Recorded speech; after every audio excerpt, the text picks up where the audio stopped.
pada tanggal 17 Agustus 1945, IR Soekarno dan Hatta membacakan teks proklamasi kemerdekaan Indonesia untuk pertama kalinya di Jalan Pegangsaan Timur nomor 56, Jakarta. Indonesia. Hal-hal yang mengenai pemindahan kekuasaan dan lain-lain diselenggarakan dengan cara saksama dan dalam tempo yang sesingkat-singkatnya. Jakarta, 17 Agustus 1945. Namun, rakyat Manado baru mengetahui berita proklamasi kemerdekaan Indonesia pada tanggal 21 Agustus 1945.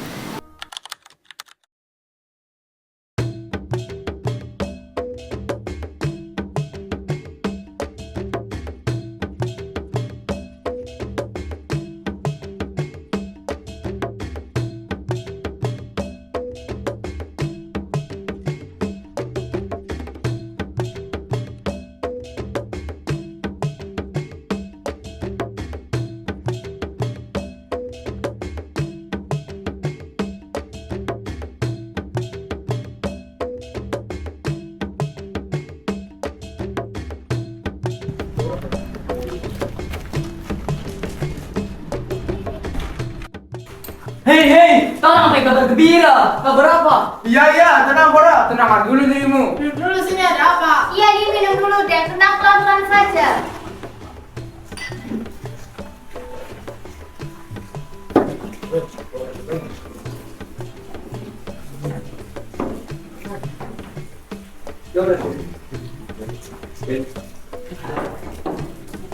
Jadi gini, ternyata Indonesia merdeka tanggal 17 Agustus.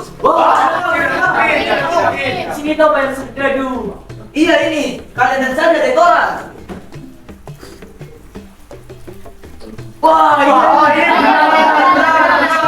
ini kabar harus atur pas semua orang. Ayo.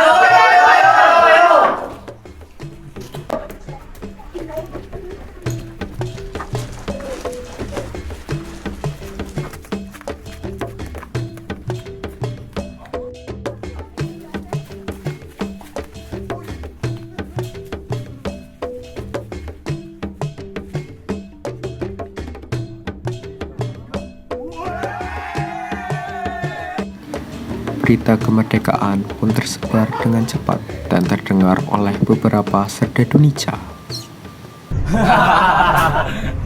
Kalian dengar tentang berita kemerdekaan? Ini hanya kemerdekaan Jawa saja. Ini Manado, tidak ada yang berani merebut kekuasaan dari kami. Betul, Jawa saja yang merdeka. Ini masih wilayah kami, wilayah Hindia Belanda, bukan Indonesia. Mereka meremehkan kita, komandan. Kita bukan hanya diremehkan, tapi ini tentang harga diri bangsa. Kita harus segera beritahu Tuan Bernard tentang berita ini. Ya, benar. Tuan Bernard harus segera mengetahui berita ini.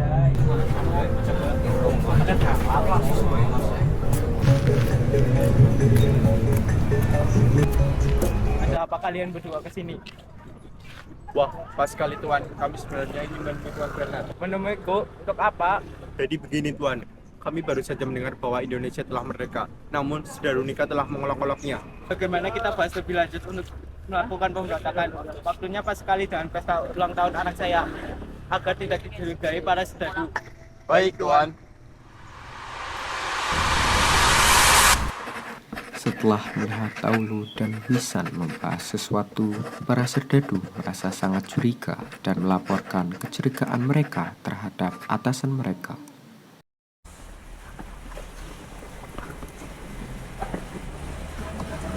Urusan apa kemarin? Ada laporan yang harus kami sampaikan kepada jenderal. Silakan.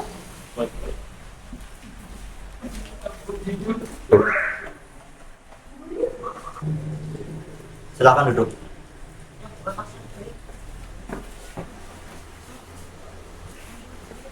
Jadi begini jenderal, sepertinya kami memiliki kecurigaan terhadap Tuan Bernard jenderal. Bagaimana? Apa yang kalian curigai? Sepertinya dia sedang merencanakan sesuatu bersama dengan orang-orang pribumi. Apakah kalian yakin yang kalian lihat itu benar? Kami yakin Jenderal, kami melihat dengan kepala mata kami sendiri. Ya sudah, silakan keluar dulu. Baik, Jenderal.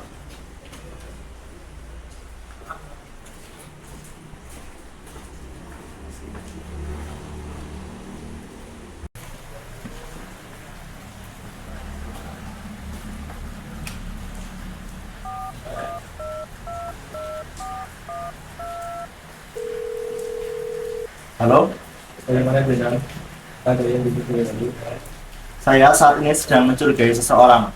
Apakah kamu bisa menyelesaikan masalah ini dengan menculiknya? Dan bisa Tuan. Siapakah seseorang yang Tuan curigai? Dia bernama Bernard. Tolong kamu cari dan ulik semua informasi tentang dia. Siap, baik Tuan. Saya akan bicara sekarang. Keesokan harinya, di kediaman Bernard sedang mengadakan pesta ulang tahun untuk putrinya.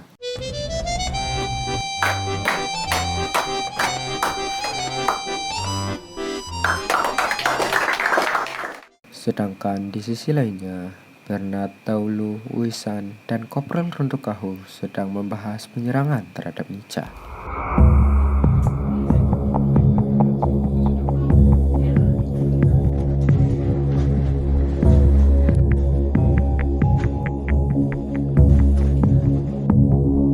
Baik Tuan Bernard, semua anggota sudah berkumpul. Terima kasih Taulu. Saudara-saudara, kita telah tiba di saat yang penting untuk membahas penyerangan terhadap Nica. Bagaimana usul kalian? Menurut saya, kita harus menggunakan semua pasukan mereka dari berbagai arah. Dan beri kesempatan mereka untuk bertahan. Bagaimana kalau kita langsung menyerang markas Belanda? Usul yang bagus, Wisan. Tapi agar lebih efektif, kita menyerang dari dua arah yang berbeda. Yang pertama, ke markas utama mereka. Yang kedua, ke asrama utama mereka. Baik, itu ide yang sangat bagus Tuan. Dengan begitu, kita bisa mengepung mereka.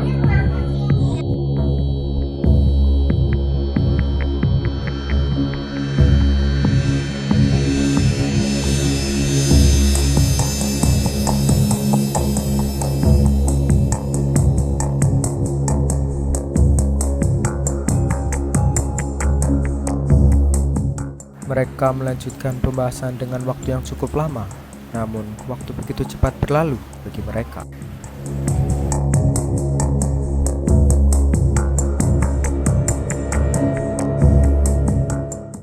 Setelah pembahasan perencanaan selesai, Bernard mendapatkan sebuah panggilan telepon. Siapa yang menelpon itu, Pak? Nggak apa-apa, Bapak mau angkat telepon dulu, Ibu masuk dulu aja. Baiklah, Pak.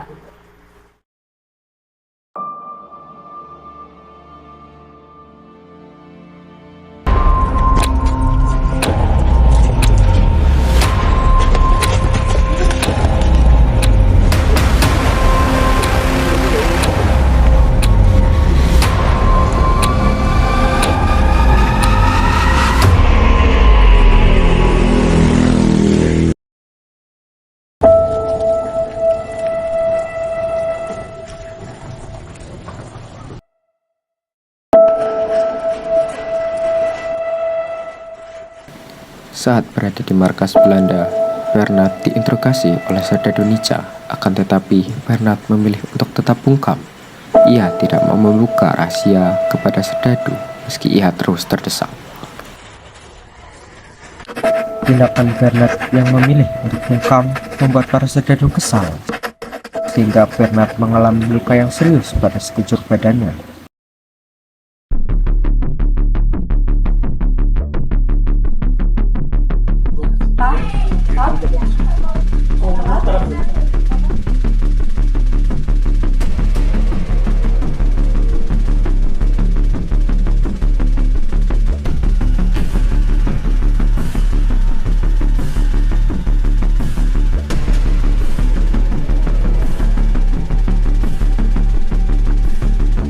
Apakah kalian mengetahui keberadaan suami saya? Jak Nyonya, ada apa emangnya Nyon? Nyonya sangat terlihat cemas. Tadi beliau menerima telepon dari seseorang. Namun setelah beliau mengangkat teleponnya, beliau tidak masuk ke rumah. Apakah Nyonya sudah mencari di sekitar rumah? Saya sudah mencarinya dan hanya telepon genggam miliknya yang terjatuh di halaman rumah. Ini pasti telah Serdadu Nica, Komandan. Tidak mungkin. Apa yang tidak mungkin, Komandan? Tuan, nyonya. Ya, ada Pak. Tadi saya melihat Tuan Bernard diculik sekelompok orang. Benarkah apa dugaan saya, Komandan? Baiklah, kita harus percepat persiapan penyerangan terhadap serdadu. Benar Pak, segera dipercepat penyerangannya dan tolong selamatkan suami saya.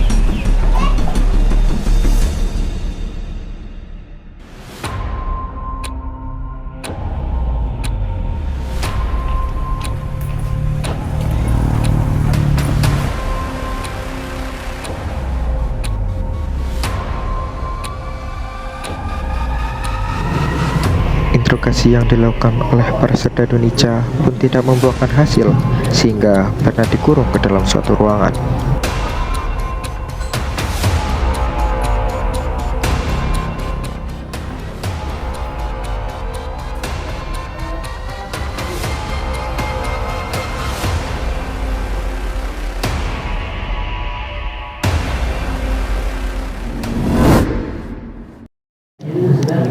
Pada keesokan harinya, mereka berkumpul untuk menyiapkan peralatan yang akan digunakan sesuai dengan perencanaan awal penyerangan terhadap Nica.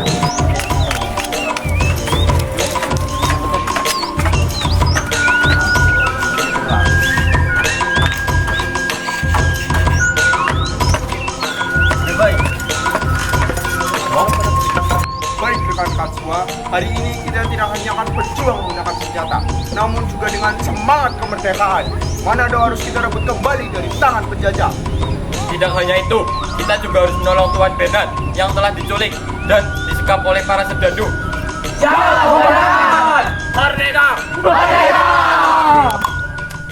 Kamu, dan kamu itu pergi ke sana. Dan kalian ini pergi ke sana. Paham? Siap, Komandan! Laksanakan!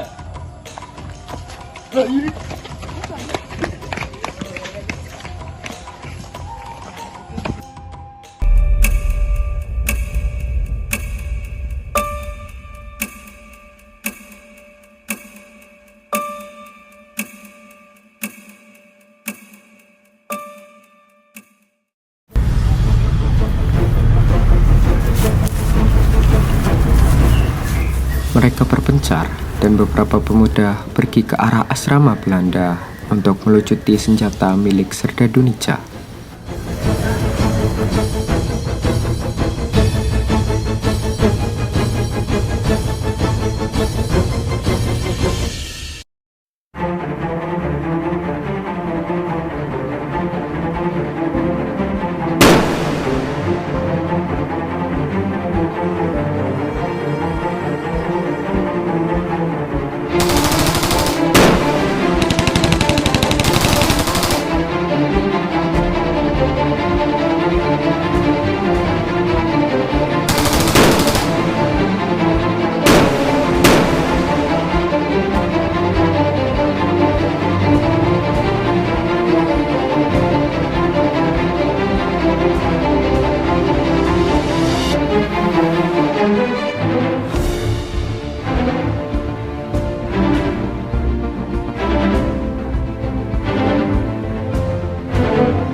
Peristiwa Merah Putih di Manado menunjukkan semangat juang dan nasionalisme rakyat Sulawesi Utara dalam mempertahankan kemerdekaan Indonesia.